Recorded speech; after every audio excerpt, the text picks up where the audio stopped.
안녕하세요. 네. 네, 자, 전화 연결이 됐습니다. 예, 예. 예, 어떤 고민이 있으십니까? 저 교통사고 때문에 그러거든요. 교통사고 나셨나요? 예. 예, 어떤 일을 겪으셨지요? 어, 저기, 제가 아니라 아들이 예, 오토바이 사고가 났거든요. 네, 음, 운전면허 정지 상태에서 예, 신호등 횡단보도에서 사고가 났어요. 예, 그래서 나이 드신 분이 지금 다쳐서 예, 육주가 나왔거든요. 예, 그래서 그쪽 피해자 측하고 합의를 못 봤어요, 지금. 예, 그래서 형사합의를 지금 못 보고 형사합의에 대해서도 궁금하고 예. 그쪽에서는 또 형사합의 안 보고 형사합의도 해야 되고 민사합의도 해야 된다고 그래서 그게 예. 궁금해서요. 아, 그렇군요. 알겠습니다. 형사합의, 민사합의 모두 해야 네. 합니다. 뭔가 지금 진행이 잘 안 되고 있는 모양인데 좀 자세한 이야기 권윤주 변호사님과 이야기 나눠보도록 할게요. 궁금한 점이 더 있으실 것 같거든요. 네, 안녕하세요. 권윤주 변호사입니다. 네. 네, 그 어머니께서 아드님 문제로 걱정이 참 많으실 것 같습니다. 네, 네. 제가 몇 가지 여쭤보겠습니다. 혹시 네. 아드님께서 그 법원에서 형사재판 출석을 받으라는 그런 명령 소환장을 받으셨나요? 네. 그 재판이 지금 진행 절차가 어느 정도 되셨어요? 잘 안 들려요. 아, 재판이 뭐 첫 번째로 부르셨나요? 아니면 몇 번 정도 재판을 출석을 첫 이미 번이에요. 하셨나요? 아, 이제 처음 처음 하시는 왔어요. 건가요? 그러면 이제까지 그 피해자분들하고의 연락은 몇 번 정도 어떤 방식으로 취하셨어요? 계속 병원에 제가 몇 번 갔어요. 아, 어머니께서 직접 가시고요. 예, 그러면 아들도 갔었고. 아들도 가시고. 그러면 그때 그 피해자분들 쪽에서는 어머니나 아드님께 어떤 말씀을 하시던가요? 형사 합의를 하려면 하고 그렇지 네. 않으면 안 하셔도 된다고 그러더라고요. 아, 그러면은 지금 뭐 금액이나 구체적으로 어떤 합의를 하자 이런 제안을 들은 건 없으세요? 있어요. 얼마를 뭐 제안을 하셨나요? 600, 경찰 조사에서는 600, 예. 검찰 조사에서는 1200, 좀 올라가네요. 예, 법원 쪽에서는 1500. 아, 예. 그래서 어머니께서는 거기에 대해서 어떤 답변을 하고 계신가요, 현재? 아니, 제가 그래서 처음에 저희도 못 살고, 예. 저도 지금 폐암 수술하고서 예. 저도 돈이 없어요. 그래서 네. 처음에 한 200 얘기했어요. 예. 그래서 연락이 없어서 네. 다시 피해자, 네. 600이라는 가격은 피해자 아들이 얘기한 거예요. 네, 저희 쪽에서 그 피해자의 아드님께서 네네. 네, 그래서 피해자 아들이 연락이 없어서 네.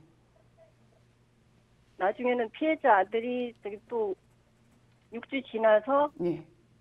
병원을 옮겼다고 문자가 왔어요. 네, 예, 예.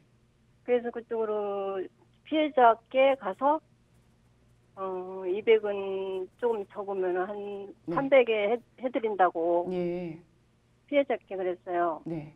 그랬더니 아들하고 얘기하고 전화 준다고 하더라고요. 예. 그래서 현재 상태 마지막 서로 나누신 대화는 어떤 내용으로 지금 끝나신 상황인가요? 피해자 쪽에서요? 네, 저희나 피해자분들 두 분이 어떤 대화를 지금 마지막으로 나누셨어요? 피해자 그 아들은 형사합의 안 하려면 민사로 해도 된다고 예. 그렇게 말씀하시고 네.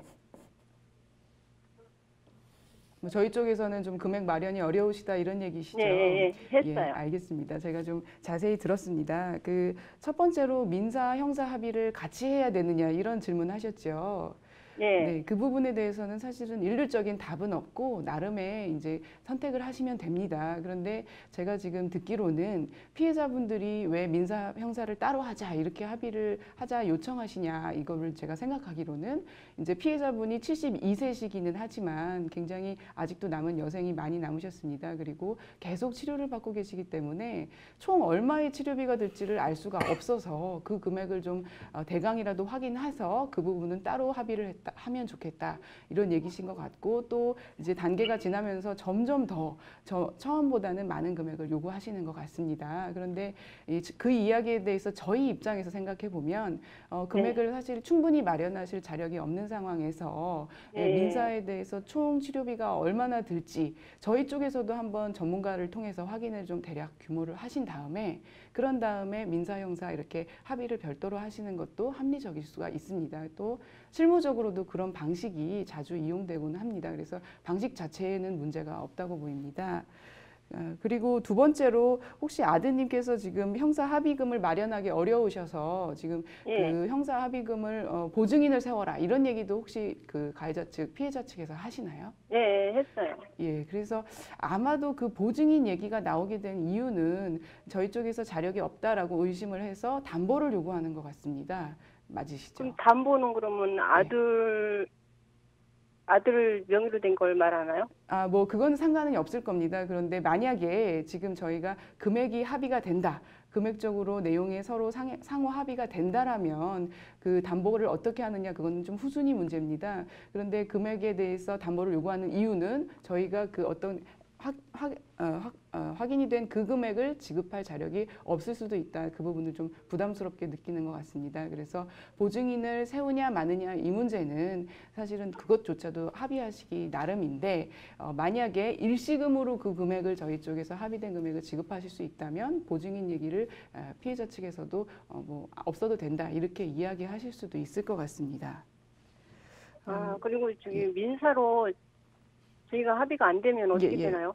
그러면 사실은 형사에서 가장 중요하게 합의하시려는 이유는 양형을 낮추려는 것입니다. 그런데 이 양형 문제에 대해서 합의가 따로 되고 민사를 따로 한다면 민사에서는 형사 합의금을 제외하고 총 치료비 그다음에 일시리 또 그 경제적 손해뿐만 아니라 위자료 등을 포함해서 민사 소송을 별도로 하실 거고 그거에 대해 확정된 판결 금액을 지급하셔야 됩니다.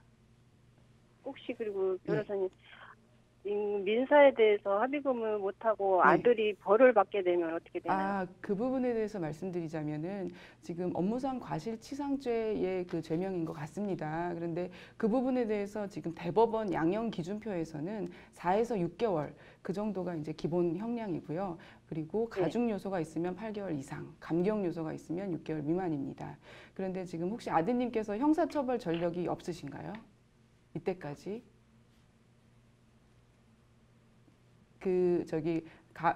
지금 상담자분의 아드님께서 형사처벌 받으신 전력은 없으세요? 예. 그러시다면 집행유예에 해당하실 수가 있는데 피해자와의 합의가 된 합의 문서가 들어오고 그다음에 형사처벌 받으신 전력이 없다면 집행유예 요건에 해당하실 수도 있겠습니다.